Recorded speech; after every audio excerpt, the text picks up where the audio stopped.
महात्मा विदुर हस्तिनापुर के प्रधानमंत्री होने के साथ साथ एक आदर्श भगवत भक्त, उच्च कोटि के साधु और स्पष्ट वक्ता थे। उनके स्पष्ट वाणी वाले स्वभाव के कारण दुर्योधन हमेशा ही उनसे नाराज रहा करता था। साथ ही वो समय असमय उनकी निंदा भी करता था। हस्तिनापुर के प्रधानमंत्री होने के बाद भी उनका रहन सहन एक संत के समान था और सबसे महत्वपूर्ण बात कि श्री कृष्ण में इनकी अनुपम प्रीति थी। धृतराष्ट्र और भीष्म पितामह की ओर से इनको हमेशा ही प्रेम और सम्मान मिला था। यही कारण था कि दुर्योधन के द्वारा अपमानित होने के बाद भी उन्होंने हस्तिनापुर का साथ कभी भी नहीं छोड़ा। उनकी निष्ठा हस्तिनापुर के प्रति हमेशा अडिग रही। महात्मा विदुर की पत्नी भी परम साध्वी थी और आपको बता दे कि बहुत कम लोग महात्मा विदुर की पत्नी का नाम जानते हैं। विदुर जी की पत्नी का नाम पारंसवी था। हम जानते हैं कि जब भगवान श्री कृष्ण दूत बनकर संधि का प्रस्ताव लेकर हस्तिनापुर आए थे, तब मूर्ख दुर्योधन ने श्री कृष्ण के शांति प्रस्ताव को ठुकरा दिया था। श्री कृष्ण के शांति प्रस्ताव को ठुकराने के बाद दुर्योधन श्री कृष्ण का प्रेम रहित परंतु महान स्वागत और सत्कार करना चाहता था। दुर्योधन ने श्री कृष्ण को रात्रि विश्राम और भोजन आदि करने को कहा था। तब श्री कृष्ण ने दुर्योधन का भाव रहित आतिथ्य अस्वीकार किया।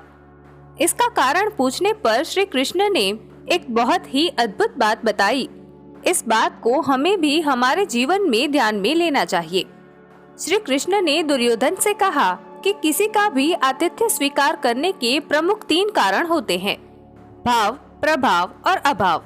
परंतु यहाँ पर तुम्हारा ऐसा भाव नहीं है कि जिसके वशीभूत होकर मैं तुम्हारा आतिथ्य स्वीकार कर लूं। और दूसरी बात कि तुम्हारा ऐसा प्रभाव भी नहीं है जिससे भयभीत होकर मुझे तुम्हारा आतिथ्य स्वीकार करना पड़े।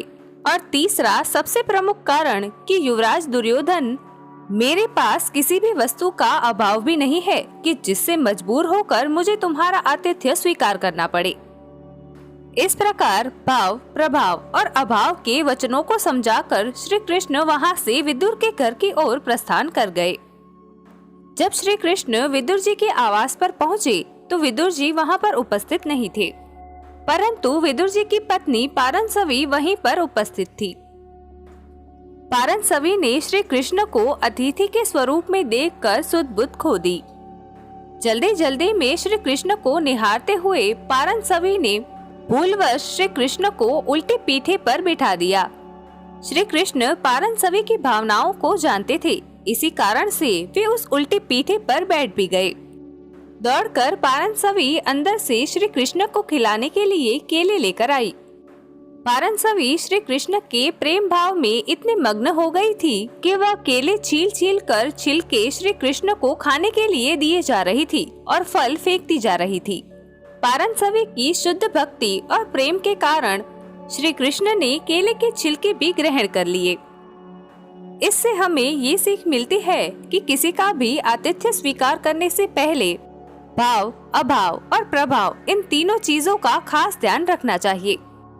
अगर आज का वीडियो पसंद आया हो तो वीडियो को लाइक, शेयर और कमेंट जरूर करें। ऐसे ही इंटरेस्टिंग और नॉलेजेबल वीडियो देखने के लिए हमारे चैनल द इन्फो ओशियन को सब्सक्राइब करना ना भूलें। मिलते हैं नेक्स्ट वीडियो में, तब तक के लिए थैंक्स फॉर वॉचिंग।